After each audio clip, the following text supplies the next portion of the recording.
ॐ भद्रं कर्णेभिः शृणुयामदेवाः भद्रं पश्येमाक्षभिर्यजत्राः स्थिरैरङ्गैस्तुष्टुवांशस्तनूभिर्यशेमदेवहितं यदायुः स्वस्ति न इन्द्रो वृद्धश्रवाः स्वस्ति नः पूषा विश्ववेदाः स्वस्ति नस्तारक्षो अरिष्टनेमिः स्वस्ति नो बृहस्पतिर्दधातु। ॐ शान्ति शान्ति शान्ति। शङ्करं शङ्कराचार्यं केशवं बादरायणं सूत्रभाष्य कृतौ वन्दे भगवन्तौ पुनः पुनः। ईश्वरो गुरुरात्मेति मूर्तिभेदविभागिने व्योमवद्व्याप्तदेहाय दक्षिणामूर्तये नमः। ओम शांति शांति शांति। यहाँ पे हम लोग देख रहे हैं मांडुक्योपनिषद, अथर्ववेदी मांडुक्योपनिषद पर विचार किया जा रहा है। इसमें प्रथम जो आगम प्रकरणम है इसका 7वां मंत्र हो गया और 16 नंबर वाली कारिका चल रही है। तो ये बताया गया कि जो तत्व का प्रतिबोध विपर्यास क्षय का हेतु कब होता है, कब जो है विपर्यास क्षीण होगा, तो बता दिए कि जब अनादि माया से सोया हुआ जीव जब प्रबुद्ध होगा, स्वरूप में जाग जाएगा। स्वरूप में कैसे जागेगी ये भी प्रक्रिया बता दिए। जब वेदांतार्थ तत्वाभिज्ञ आचार्य के द्वारा उसको बोध कराया जाएगा कि तुम हेतु फलात्मक नहीं हो, कार्य कारणात्मक नहीं हो, संसारी नहीं हो, सुखी दुखी नहीं हो, बल्कि तुम सच्चिदानंद स्वरूप हो, तत्त्वमसि इत्यादि महावाक्यों के द्वारा जब ये बोध कराया जाएगा तब वह जीव प्रबुद्ध प्रतिबुद्धते स्वरूप में जाग जाएगा और अपने वास्तविक स्वरूप को जान लिया तो वही जो है माया बाधित हो जाती है। अजम अनिद्रम अस्वप्नम अद्वैतम बुध्यते तथा। तो अजम अनिद्रा, अजम का अर्थ किया गया जो जन्मादि षड भाव विकारों से रहित है। जन्म के अभाव से, जन्म का अभाव कथन करने से बाकी सब भाव विकार का भी निषेध हो गया, क्योंकि जितने भी अन्य भाव विकार है जन्म पूर्वक होते हैं। पहले जन्म होगा तभी अस्तित्व, तभी जो है वर्धन, तभी जो है विपरिणाम, तभी अपक्षय अथवा विनाश। जन्म पूर्वक ही बाकी 5 भाव विकार होते हैं। तो जन्म का निषेध करने से बाकी सब भाव विकारों का भी निषेध हो गया। इसलिए अजम का अर्थ किया गया सर्व भाव विकार वर्जितम इत्यर्थ। ये जो है 61 पेज पे भाष्य में 5वीं पंक्ति में अर्थ किया गया।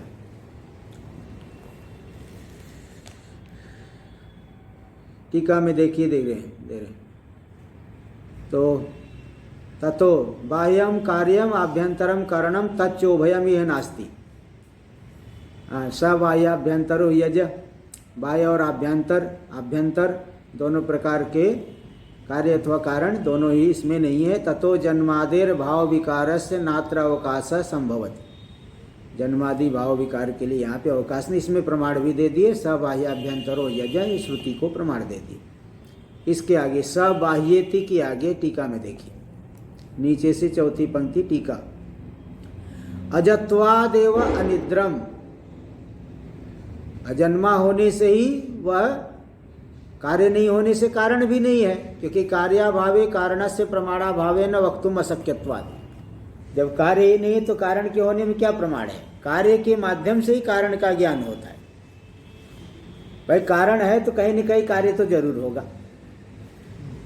अवश्य ही कार्य कभी न कभी होगा। अब कोई कार्य ही नहीं दिखा पा रहे हो तो मतलब कारण ही नहीं है, वो कारण है ही नहीं। जैसे बंध्यापुत्र कोई है, कहीं दिखता नहीं है, तो बंध्यापुत्र का पिता कहीं होगा, ये दिखा पाओगे क्या?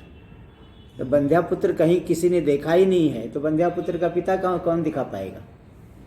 नहीं दिखा सकते। यही कदे अजत्वादेव अनिद्रम कार्याभावे कारणस्य प्रमाणाभावेन वक्तुम अशक्यत्वात्, कारण में कोई प्रमाण नहीं होने से उसको नहीं कहा जा सकता। इति मत्वा यस्माद् यस्माद् जन्मादि कारणभूतम नास्मिन् अविद्यातमो बीजम निद्रा विद्यते इति अनिद्रम। अविद्यमाना निद्रा यस्मिन् इति अनिद्रम।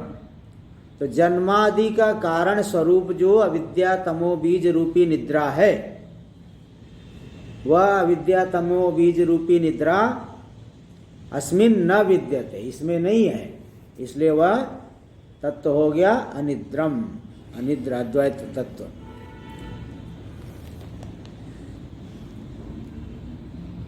अतएव आगे दे रहे, आगे भाष्य में ही पहले अनिद्रम ही तत्तुरीयम, वह जो तुरीय तत्व है अनिद्र, निद्रा से रहित है।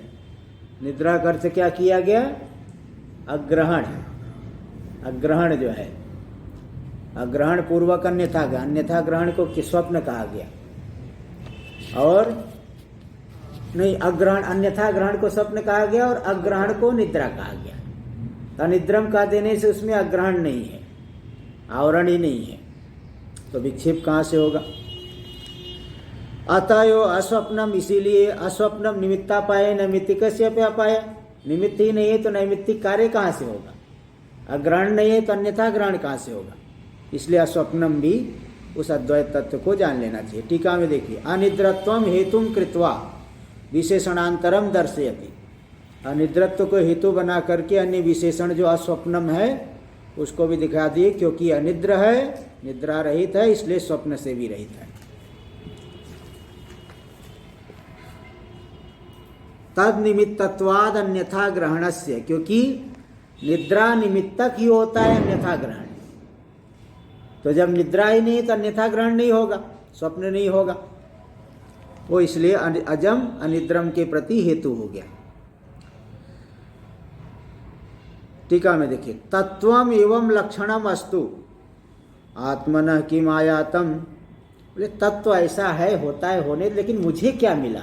मैं जो आत्म रूप हूँ, मुझे क्या मिला? ब्रह्म ऐसा है, ब्रह्म वैसा है, शुद्ध बुद्ध मुक्त है। ब्रह्म शुद्ध बुद्ध मुक्त है तो मुझे क्या? मैं तो बंधन में का अनुभव कर रहा हूँ। तो तत्व भले ऐसा है, अजम अनिद्रम स्वप्नम, तो मुझे क्या मिला? इत्याशंका तत्तुरीयम, ऐसी आशंका होने पे कह रहे हैं जो तुरी तत्व है, तुरी आत्मा, तुरी वो आत्मा, शुद्ध आत्मा को ही तुरी शब्द से कहा जा रहा है। अनिद्रम ही तत्तुरीयम। अच्छा, एक पंक्ति रह गई है, अग्रह ऊपर की, अग्रहण अन्यथा ग्रहण संबंध वैधुर्यम हेतुम कृत्वा। अग्रहण और अन्यथा ग्रहण दोनों का संबंध नहीं है, दोनों के संबंध का वैधुर्य यानी अभाव। विधुर, विधुरस्य भावयति वैधुर्यम। जैसे आपके पास धन नहीं है तो धन विधुर है, आप धन नहीं है तो क्या हो गए? धन विधुर। और आप में क्या रहेगा? धन वैधुर्यम। जिसके पास धन नहीं तो धन वैधुर्य, वैधुर्य मतलब अभाव। विधुरस्य भाव, विधुरस्य भावयति वैधुर्यम, स्वयं प्रत्यय हो गया है। तो यहाँ पे क्या नहीं है? अग्रहण और अन्यथा ग्रहण दोनों का संबंध नहीं है तुरी में, इसलिए अग्रहण अन्यथा ग्रहण संबंध वैधुर्यम, संबंध का अभाव, इसको हेतु बना करके दोनों विशेषण को दे रहे हैं। विशेषण द्वयम इत्याह, दोनों विशेषण है, क्योंकि दोनों अन्यथा ग्रहण और अग्रहण दोनों का संबंध नहीं है, इसलिए दो विशेषण हो गए। इत्यादि यस्माच्च भाष्य में, यस्माच्च अनिद्रम अस्वप्नम तस्माद अजम अद्वैतम। निद्रा से रहित है और स्वप्न से भी रहित है, इसलिए अजन्मा है, अद्वितीय रूप है। तब ये शंका की चलो तत्व ऐसा है तो हमें क्या मिला? तो बोले नहीं, अद्वैतम तत्तुरीयम, तुरीयम आत्मानं बुध्यते तथा। बोले तत्व ही तो आत्मा है, और क्या आत्मा? आत्मा मतलब स्वरूप, और तत्व का भी अर्थ होता है स्वरूप। तत् परमात्मा का एक नाम है। ओम तत्सदिति निर्देशो ब्रह्मणस् त्रिविध स्मृत। ब्रह्म के 3 निर्देश, ओम तत्सत, 3 शब्दों से ब्रह्म का निर्देश किया जाता है। तो तस्य भाव इति तत्वम, तस्य परमात्मना भाव, परमात्मा का जो स्वरूप है वो तत्व है। आत्मा कहो परमात्मा कहो एक ही बात है। तो तत्व इस प्रकार का है, मतलब आत्मा ही इस प्रकार का है। इसलिए वह जो तुरीय अद्वैत तत्व है, उस तुरीय अद्वैत तत्व को जान लेता है तभी। तभी यानी कब? तदा। तदा का अर्थ क्या है? टीका में देखो तेरे, विशिष्टेन आचार्येण विशिष्टं शिष्यं प्रति प्रतिबोधनावस्थायाम इत्यर्थ। विशिष्ट आचार्य, विशिष्ट आचार्य मतलब 7-8 आश्रम होना चाहिए क्या? तभी तो विशेषता आएगी कि कब में काम चल पाएगा। 7-8 आश्रम होना चाहिए, BMW कार होनी चाहिए, हाँ, भक्त लोग खूब जयकारे लगाना चाहिए। ऐसा विशिष्टाचार्य लोग है क्या? या विशिष्टाचार्य का मतलब श्रोत्री ब्रह्मनिष्ठ आचार्य, उसी को विशिष्ट लेना। बाकी जो है गाड़ी लेके घूमते हैं तो घूमने दो। गाड़ी लेके तो उद्योगपति भी घूम रहे हैं, उनको थोड़ी आचार्य बनाया जाएगा। हाँ, इसलिए विशिष्ट का मतलब 8-9 आश्रम नहीं लेना यहाँ। श्रोत्री ब्रह्मनिष्ठ, जिसके अंदर श्रोत्रियत्व हो, ब्रह्मनिष्ठा हो, ऐसे आचार्य को लेना, 7-8 आश्रम नहीं गिनना। तो तदा यानी विशिष्टेन आचार्येण विशिष्टं शिष्यम, अब शिष्य भी विशिष्ट होगा। पहुंचते ही सुविधा की मांग करने लगा। पहुंचा नहीं कि गर्म पानी की व्यवस्था होनी चाहिए, ऐसे होना चाहिए, वैसा होना चाहिए। यहाँ ऐसा शिष्य नहीं लेना, यहाँ लेना साधन चतुष्टय संपन्न है। साधन चतुष्टय संपन्न है, उसी को विशिष्ट कहा जाएगा। तदा विशिष्टेन आचार्येण विशिष्टं शिष्यं प्रति प्रतिबोधनावस्थायां, विशिष्ट आचार्य के द्वारा विशिष्ट शिष्य के प्रति जब प्रतिबोधन कराया जाएगा, उसी काल में वह जीव साधक अपने उस अद्वितीय तत्व को जान लेगा। इस तरह से बता दिए कि कदा कदा तत्व प्रतिबोध विपर्यास क्षय हेतुर्भवत्। इसी का यहाँ अन्वय कर, यदा विशिष्टेन आचार्येण विशिष्टं शिष्यं शास्त्रीयेण उपदेशेन प्रतिबोध्यते तदा तत्व प्रतिबोधो विपर्यास क्षय हेतुर्भवति। इस तरह से देखो उनका उत्तर आ गया। प्रश्न किए थे, अब उत्तर आ गया। तुरीयम अद्वैतम इति उक्तम। आगे 17वां की भूमिका। अद्वैत तत्व तुरीय है, तुरीय ही अद्वैत तत्व है, आत्मा है, ये कहा गया। तदा अयुक्तम, बोले ये बात तो ठीक नहीं है। तुरीय तत्व अद्वैत है, कैसा कैसे कहोगे? अविद्यमानम द्वैतम यस्मिन तद अद्वैतम, जिसमें कोई द्वैत न हो। ये बात जम नहीं रही, क्योंकि इतना द्वैत तो दिख रहा है ना, संसार तो पूरा दिख रहा है। तुरीयम अद्वैतम इति उक्तम तदा युक्तम, ये आपकी बात युक्ति संगत नहीं, अयुक्त है, ठीक नहीं है, गलत लग रहा है मुझे। क्यों गलत लग रहा है? हेतु दे रहा है, प्रपंचस्य द्वितीयस्य सत्वात्। द्वितीय प्रपंच है ना, एक आत्मा हो गया, दूसरा संसार हो गया। तो जब द्वितीय प्रपंच है तो अद्वैत कहाँ से सिद्ध होगा? जैसे किसी आदमी के 2 पुत्र है, एक ही कैसे कहोगे? अद्वैत है मेरे पास, एक ही लड़का है, ऐसा कैसे कहोगे भाई? जब 2 पुत्र है तो एक कैसे कहोगे? ऐसे ही यहाँ जब एक जीव, एक आत्मा हो गया और एक संसार हो गया, तो द्वैत है तो अद्वैत कहाँ से होगा? तुरीय तत्व, तुरीय अद्वैत कहाँ से हो पाएगा? इत्याशंका, ऐसी आशंका होने पर इसका उत्तर दे रहे श्लोक नंबर 17 के द्वारा। प्रपंच इति प्रपंचो यदि विद्येत निवर्तेत न संशयः माया मात्रमिदं द्वैत मद्वैतं परमार्थतः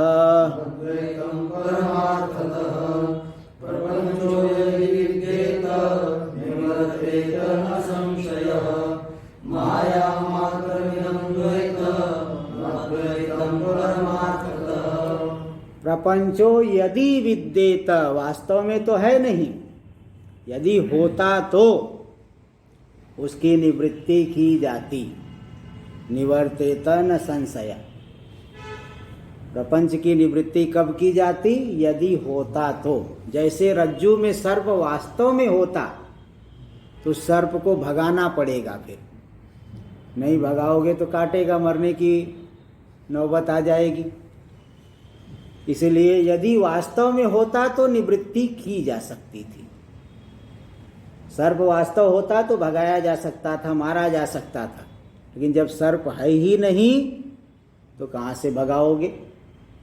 बस हमारी बुद्धि में जो आ गया है ना, उसको परीक्षण करके हटा लेना है, यानी मिथ्यात्व को जान लेना है। तो प्रपंच यदि होता तो हटाया जा सकता था, लेकिन है ही नहीं। क्या है फिर? माया मात्रम, माया मात्र है, मिथ्या है। मिथ्या का मतलब ये नहीं कि दिखेगा ही नहीं, दिखने पर भी जो न हो। इसलिए मिथ्या का लक्षण क्या किए है? स्वसमानाधिकरण अत्यंता भाव प्रतियोगित्वम मिथ्यात्वम। जहां वस्तु दिख रही है उसी में उसका अत्यंता भाव है। रस्सी में सर्प दिख रहा है लेकिन उसी रस्सी में सर्प नहीं है। इसको बोलते स्वसमानाधिकरण अत्यंता भाव। जहां वस्तु दिख रही है वही वस्तु नहीं है, नहीं होने पर भी दिखना। तो स्वसमानाधिकरण अत्यंता भाव का प्रतियोगी जो होता है वह मिथ्या होता है। मरुभूमि में जल दिख रहा है लेकिन वहां नहीं है, तो मिथ्या मतलब बिल्कुल नहीं दिखेगा, उसको मिथ्या नहीं कहते, वो तो असत पदार्थ हो। जैसे बंध्यापुत्र असत है, उसको मिथ्या थोड़ी कहा जा सकता है। सत भी नहीं, असत भी नहीं, उभय भी नहीं, यही मिथ्या है। तो सत क्यों नहीं कहो? क्योंकि उसका बाद होगा, परीक्षण करोगे तो मिलेगा ही नहीं। असत क्यों नहीं कह सकते? क्योंकि दिख रहा है, बिल्कुल तुच्छ भी नहीं कह सकते। उभय तो होता नहीं है, मतलब दिखने पर भी उसका अभाव है। अविवेक दृष्टि से दिख रहा है, विवेक दृष्टि से उसका अभाव सिद्ध हो जाएगा। तो स्वसमानाधिकरण अत्यंता भाव प्रतियोगित्वम मिथ्यात्वम, यही मिथ्या का लक्षण है। इसी को अन्य शब्दों में, बहुत से शब्दों में बोला जाता है, लेकिन वही यही है कि भाई जहां वस्तु दिख रही है वही उसका अभाव बैठा हुआ है। स्वसमानाधिकरण अत्यंता भाव प्रतियोगित्वम मिथ्यात्वम, तो माया मात्र है, मिथ्या है। स्वरूप में संसार दिख रहा है लेकिन है नहीं। जैसे स्वप्न दृष्टा में स्वप्न दिख रहा है लेकिन स्वप्न होता नहीं है, जागने पर सब बाधित हो जाता है। इसलिए माया मात्रम इदम द्वैतम, या जो द्वैत दिख रहा है माया मात्र है, मिथ्या है। फिर परमार्थ में क्या है? अद्वैतं परमार्थतः, परमार्थ में अद्वैत ही है। माया से जगत दिख रहा है, इसलिए माया की वस्तु को लेकर के द्वैत नहीं कहा जा सकता। द्वैत तो नहीं, माया के पदार्थों को लेकर के, जैसे आपने स्वप्न में देखा बहुत बड़ा महल है, नौकर चाकर है, नाना प्रकार के राजसी ठाट बाट है। उस राजसी ठाट बाट, स्वप्न के राजसी ठाट बाट को लेकर के राजा नहीं आप कहे जा सकते, है ना। इसी तरह से व्यावहारिक पदार्थों को लेकर के स्वरूप में द्वैत नहीं हो सकता। व्यावहारिक पदार्थ व्यवहार में तो काम देंगे, परमार्थ में उपयोगी नहीं है। भूख लगेगी, भोजन चाहिए, लेकिन भोजन सत्य नहीं कर सकते आप, कि थोड़े समय बाद ही गायब हो जाएगा। उस भोजन का प्रभाव जो है, तो व्यावहारिक पदार्थों का प्रभाव व्यवहार में ही दिखता है, परमार्थ में वो उसका कोई प्रभाव नहीं है। तो इसलिए माया मात्र कहा गया इनको, द्वैत को अद्वैतं परमार्थतः, परमार्थतः अद्वैत ही है, ये यहाँ बता दिए।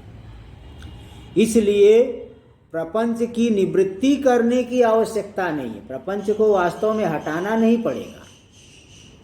हम जो है स्वरूप को जान ले, अधिष्ठान को जान ले, प्रपंच बाधित हो जाएगा, कोई हटाना नहीं, दूर ले जाके छोड़ना नहीं पड़ेगा।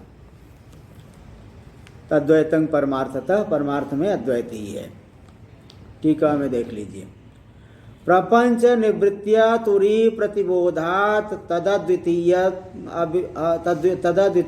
अविरुद्धम इति सैद्धांतिकी आशंकां पूर्ववादी अनुवदत।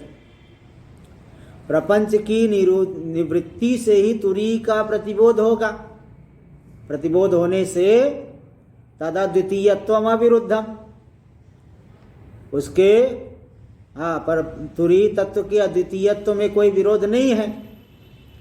इति सैद्धांतिकी आशंकां पूर्ववादी अनुवदत, इस सिद्धांति की तरफ से होने वाली आशंका को पूर्ववादी पहले अनुवाद कर रहा है। पूर्ववादी कहेगा, सिद्धांति की तरफ से कोई बोल दिया कि भाई प्रपंच की निवृत्ति से तुरी का प्रतिबोध हो जाएगा, इसलिए तुरी तत्व अद्वैत अद्वितीय है, उसके अद्वैत रूपता उसमें कोई विरुद्ध नहीं है, अविरुद्ध है। तो फिर पूर्व पक्षी का एक अच्छा जगह, प्रपंच की निवृत्ति से तुरी का बोध होगा ना, तो जब प्रपंच की जब तक निवृत्ति नहीं होगी तब तक कहाँ से अद्वैत सिद्ध होगा, ये बताओ। ये देखिए इस शंका का अनुवाद कर रहा है पूर्व पक्षी भाष्य में, प्रपंचेति प्रपंच निवृत्त्या चेत प्रतिबुध्यते, प्रपंच की निवृत्ति से ही अगर वह अद्वैत को जानेगा तो अनिवृत्ते प्रपंचे कथम अद्वैतम इति, जब तक प्रपंच निवृत्त नहीं होगा तो अद्वैत कहाँ से होगा, अद्वैत को कैसे जान पाएगा, हटाना तो पड़ेगा, समस्या वही की वही पड़ी हुई है, हटाना पड़ेगा ना। इति सिद्धांतिकरा उच्यते, बताते हैं। टीका में देखिए, तर्हि पूर्वं प्रपंच निवृत्ते है अनिवृत्त से तस्य सत्वात्, प्रपंच निवृत्ति से पहले तो अनिवृत्त प्रपंच है, जब तक हटा नहीं था निवृत्त है, इसलिए अद्वैतम न अद्वैतम सिद्धुम अर्हति, अद्वैत सिद्ध ही नहीं हो सकता है।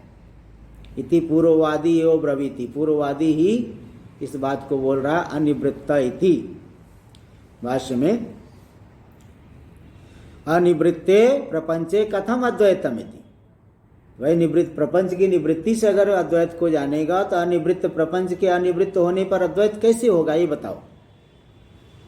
सिद्धांति श्लोकेन उत्तरमः, सिद्धांति जो है श्लोक के माध्यम से उत्तर दे रहे, उच्यते प्रपंचो यदि विद्येत निवर्तेत न संशय माया मात्रमिदं द्वैतम अद्वैतं परमार्थतः।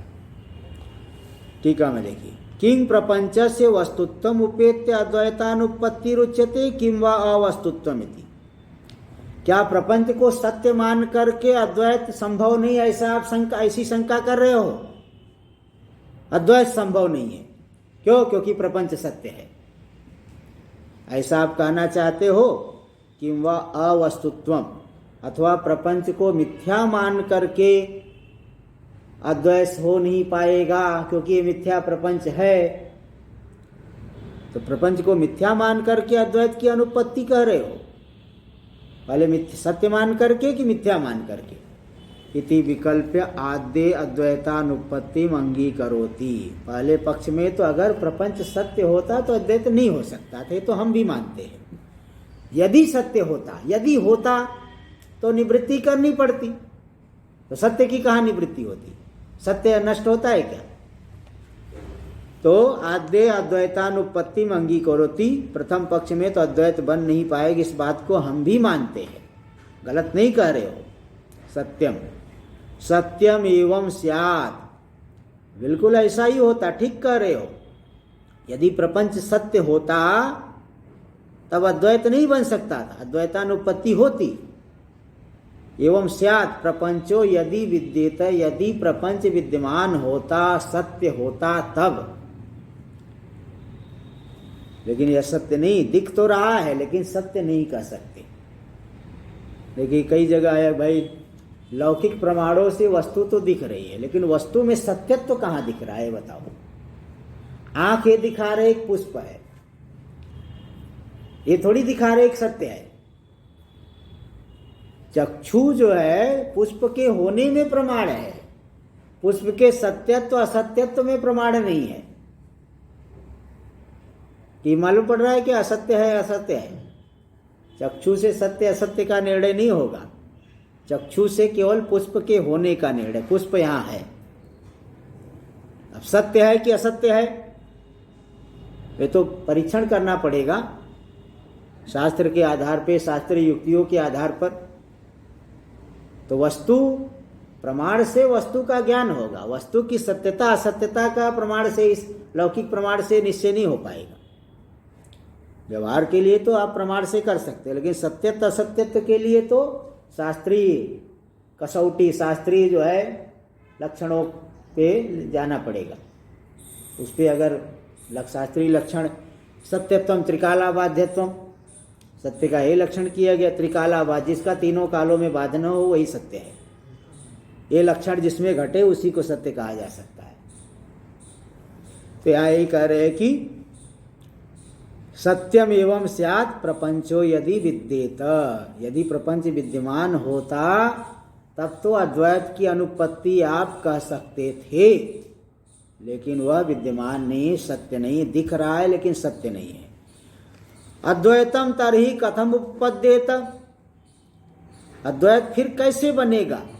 इत्याशंक्य प्रपंचस्य अवस्तुत्व पक्षे तदुपत्तिरित्याह, प्रपंच के मिथ्या होने से अवस्तुत्व पक्ष में अद्वैत संभव है।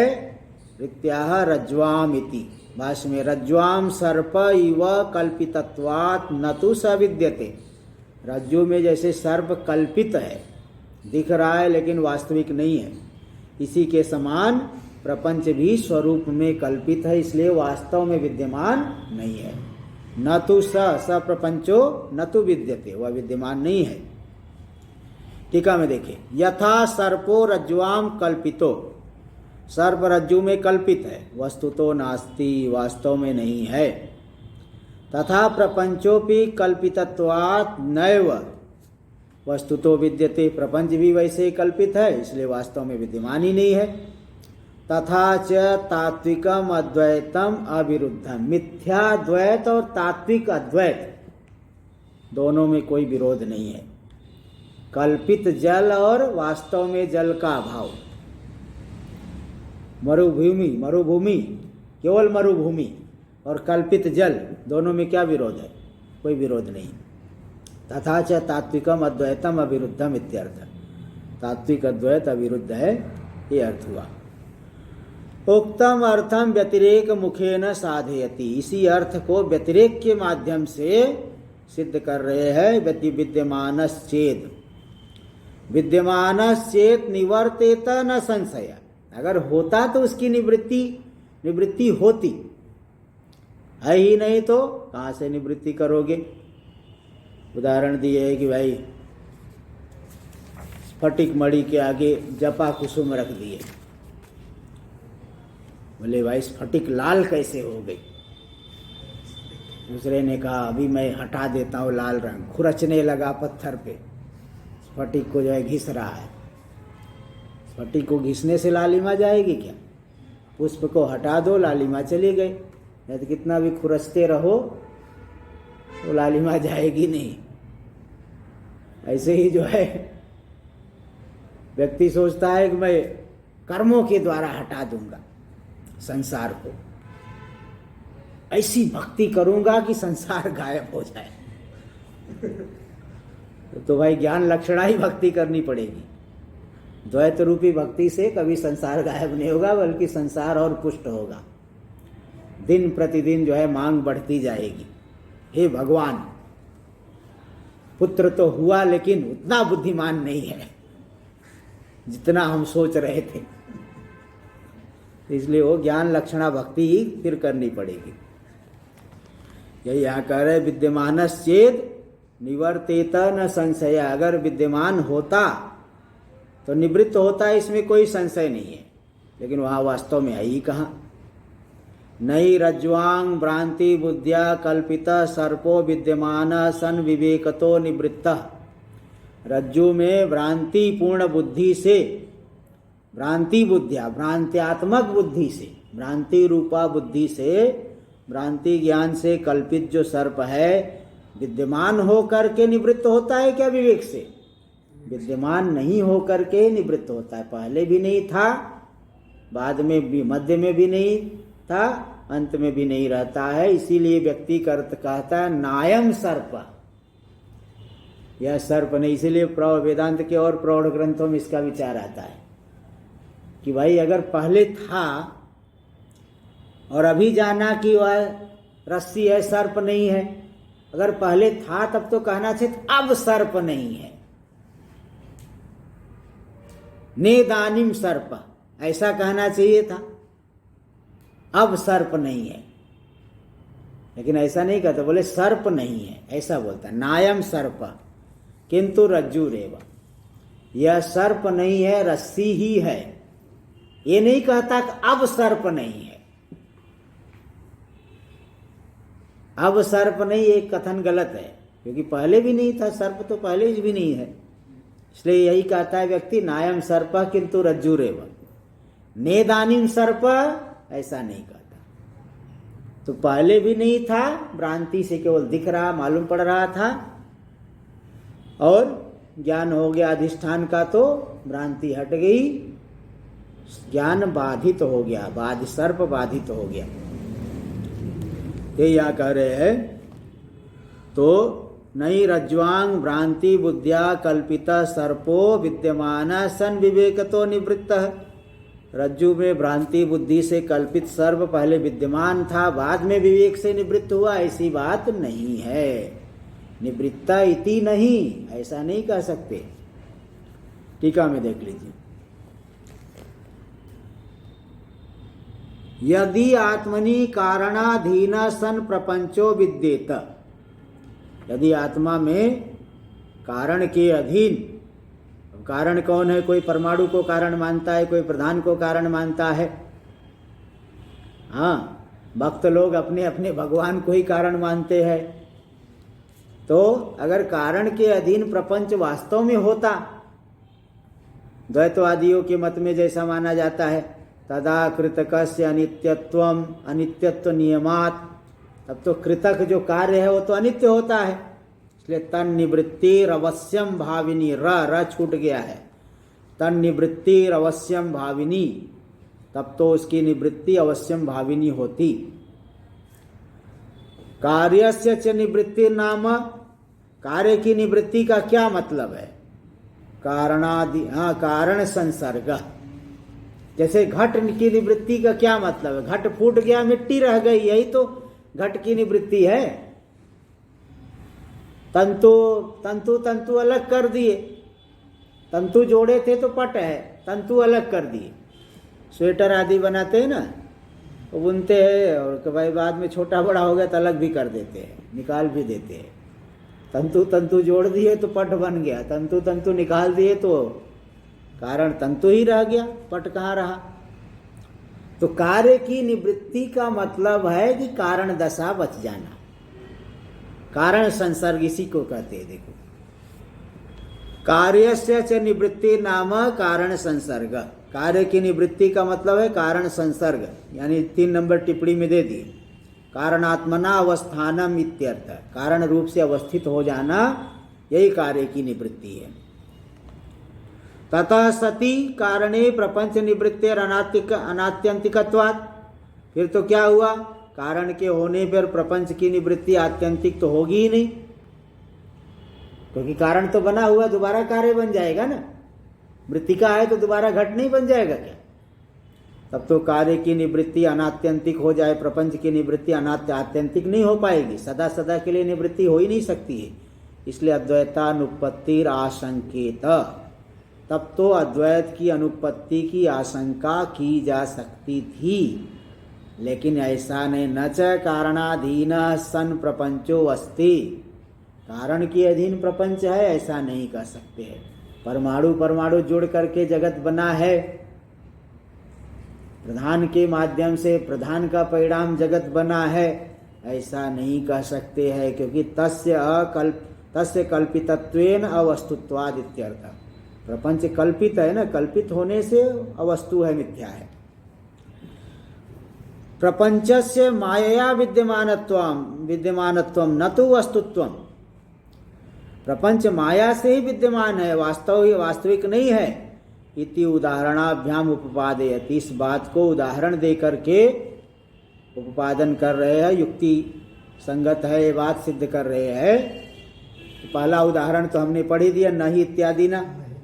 रज्जु में भ्रांति बुद्धि से कल्पित हुआ जो सर्प, वह वास्तव में है क्या? नहीं है, पहले था बाद में विवेक से निवृत्त हुआ, ऐसा नहीं कह सकते। एक उदाहरण तो ये हो गया। टीका में इसका देख लीजिए पहले। सर्पो ही रज्ज्वांग भ्रांत्या कल्पितो, रज्जु में सर्प भ्रांति से कल्पित हुआ है। नायम सर्पो रज्जु रेशा एव, यह सर्प नहीं है, क्योंकि बाद में जब विवेक होता है, नायम सर्पो रज्जु रेशैव, ऐसा रज्जु रेव, यह सर्प नहीं है, तो रज्जु मात्र ही है। इति विवेक धिया निवृत्तो, इस विवेक बुद्धि से निवृत्त हो जाता है सर्प। नैव वस्तु तो विद्यते, वास्तव में विद्यमान नहीं होता है। बाधितस्य कालत्रयेपि सत्वाभावात्, बाधित का तो तीनों काल में सत्ता नहीं होती है। माया च इंद्रजाल शब्द वाच्या माया विना प्रदर्शिता। अच्छा, दूसरा उदाहरण पहले भाष्य में देख लीजिए। एक उदाहरण तो हो गया, दूसरा उदाहरण देखिए भाष्य में। नयो माया विना प्रयुक्ता तद्दर्शिनां चक्षुर्बंधापगमे विद्यमाना सती निवृत्ता। मायावी के द्वारा प्रयुक्त जो माया है, उसको देखने वाले को उनका दृष्टि बंधन कर देता है। दृष्टि बंधन कर देता है तो लोग जैसा वो संकल्प करता है वैसा ही उनको दिखाई पड़ता है। एक बार इसीलिए जो है कहीं माया दिखा रहे थे और दृष्टि बंधन करके दिखा रहे, कुछ लोग नए बाद में आए, उनको दिख ही नहीं रहा है, टिकट वो भी लिए है, उनको कुछ दिख ही नहीं रहा है, हल्ला मचाने लगे। तुरंत जो है मायावी का जो जमूरा था वो तुरंत जो है उसने फिर मंत्र पढ़ा तो फिर उनको भी दिखने लगा। थोड़े समय तक उनको नहीं दिख रहा था, भाई क्या हो रहा है, क्या हो रहा है, भाई मुझे तो कुछ नहीं दिख रहा है। वो लोग सोचे भाई ये तो काम खराब कर देगा, फिर दोबारा मंत्र पढ़ना पड़ा उसको, फिर उनको भी दिखने लगा। फिर वो लोग शांत हो गए, हाँ ठीक है, दिख रहा है, अब दिख रहा है। तो मायावी के द्वारा जो है वह माया प्रयुक्त हो जाती है। तो चक्षुर, जब तक चक्षुर बंधन करके रखा है, दृष्टि बंधन कर दिया है, तब तक जैसा ये संकल्प करेगा वैसा वो लोगों को दिखेगा। और जैसे वह चक्षुर बंध को हटा दिया, फिर पहले जैसा सब माया गायब हो जाएगी। तो ये चक्षुर बंधापगमे विद्यमाना सती निवृत्ता है, विद्यमान होकर के निवृत्त हुई क्या? अविद्यमान होकर के, पहले भी नहीं थी बाद में भी नहीं। इसलिए अन्वय यही करना, माया विना माया प्रयुक्ता तद्दर्शिनां चक्षुर बंधापगमे विद्यमाना सती निवृत्ता नैव, विद्यमाना सती नैव निवृत्ता, विद्यमान होकर के निवृत्त होती है ऐसी बात नहीं, पहले से ही नहीं है। पहले वाली पंक्ति में भी ऐसे लेना ही को बाद में रखना। रज्ज्वांग भ्रांति बुद्ध्या कल्पित सर्पो विद्यमान सन विवेकतो निवृत्ता इति नहीं, विद्यमान होकर के विवेक से निवृत्त हुआ ऐसी बात नहीं है, पहले से ही नहीं है वो। इस तरह से यहाँ नैव का अन्वय अंतिम में करना, पहले विद्यमान थी बाद में निवृत्त हुई माया, ऐसी बात नहीं है। केवल चक्षुर बंध, दृष्टि बंधन कर देने से मायावी के संकल्प के अनुसार माया दिख रही थी, वास्तव में नहीं है। ये दो उदाहरण दिए। तथा इदं प्रपंचाख्यम, इसी तरह से प्रपंच संज्ञक जो द्वैत है, प्रपंचः आख्या यस्य द्वैतस्य, जिस द्वैत का नाम है प्रपंच।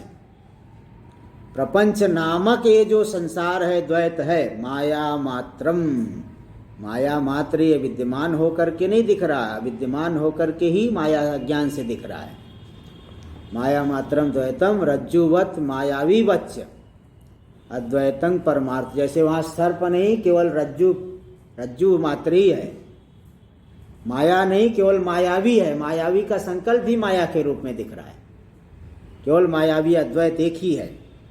तो रज्जुवत मायावी वच्च अद्वैतं परमार्थतस्, परमार्थ में अद्वैत ही है, इन दोनों के समान ही। तस्मात् न कश्चित प्रपंच प्रवृत्तो निवृत्तो वा अस्ति, इसलिए कोई भी प्रपंच न तो प्रवृत्त हुआ है और न ही निवृत्त होगा। बना ही नहीं तो नष्ट कहाँ से होगा। बस हमारी बुद्धि में ज्ञान का प्रकाश दीपक जल जाए तो अज्ञान तो ऐसे ही बाधित हो जाएगा। अज्ञान के बाधित होने से संसार भी बाधित, न प्रवृत्त हुआ न निवृत्त हुआ इत्यभिप्राय, ये अभिप्राय है। टीका में देख लीजिए। माया च इंद्रजाल शब्द वाच्या, इसके पहले बाधितस्य कालत्रयेपि सत्वावा, जो बाधित होता है तीनों कालों में नहीं होता, ये नहीं कि थोड़े समय के लिए था। माया च इंद्रजाल जाल शब्द वाच्या, मायाविना प्रदर्शिता। इंद्रजाल शब्द जादू जिसको कहते हैं, उस शब्द की वाच्य जो माया है, मायावी के द्वारा प्रदर्शित होने पर पार्श्वस्था नाम, जो अगल बगल में लोग हैं, माया दर्शनवता, जो माया दर्शन कर रहे हैं। तो चक्षुर्गतस्य यथार्थ दर्शन प्रतिबंधकस्य, उनके चक्षुर बंधन कर दिया है। तो चक्षु में जो यथार्थ दर्शन का प्रतिबंधक है, चक्षुर्बंध, उसका अपगम होने पर, अपगम हो गया तो माया भी गायब हो जाती है। समुत्पन्न सम्यक दर्शन तो निवृत्ता सती, सम्यक दर्शन उत्पन्न हो गया तो माया निवृत्त होकर के नैव वस्तु तो विद्यमान भवितुम उत्साहते, वास्तव में वह विद्यमान नहीं हो पाती है, वास्तव में ही नहीं। यथा इदम उदाहरण द्वयम, जैसे दो उदाहरण दिए, तथा इदम द्वैतं प्रपंचाख्यं माया मात्रम न परमार्थतो अस्ति, इसी तरह से प्रपंच संज्ञक द्वैत माया मात्र है, पारमार्थिक नहीं है। प्रपंच से असत्य शून्यवाद, अगर प्रपंच असत्य होता तब तो शून्यवाद हो जाएगा। इत्याशंका रज्जुवत, रज्जु के समान। यहाँ शून्य नहीं समझना, आत्मा तो है, अधिष्ठान तो है ना, शून्य नहीं है। रज्जु जैसे बच गई, इसी तरह से द्वितीय आत्मा बच गया। प्रपंच से कालत्रयेपि सत्वाभावे तात्विकम अद्वैतम अविरुद्धम इति उपसंहरत, तीनों कालों में जब प्रपंच नहीं है तो तात्विक अद्वैत अविरुद्ध है, उसमें कोई विरोध नहीं। इस तरह से उपसंहार कर दिए कि इसलिए कि न तो कोई प्रपंच प्रवृत्त हुआ न कोई निवृत्त हुआ, अद्वैत मात्र परमार्थ में है, ये सिद्ध हुआ। ओम भद्रं कर्णेभिः शृणुयाम देवाः, भद्रं पश्येमाक्षभिर्यजत्राः, स्थिरैरङ्गैस्तुष्टुवांशस्तनूभिर्यसेम देवहितं यदायुः।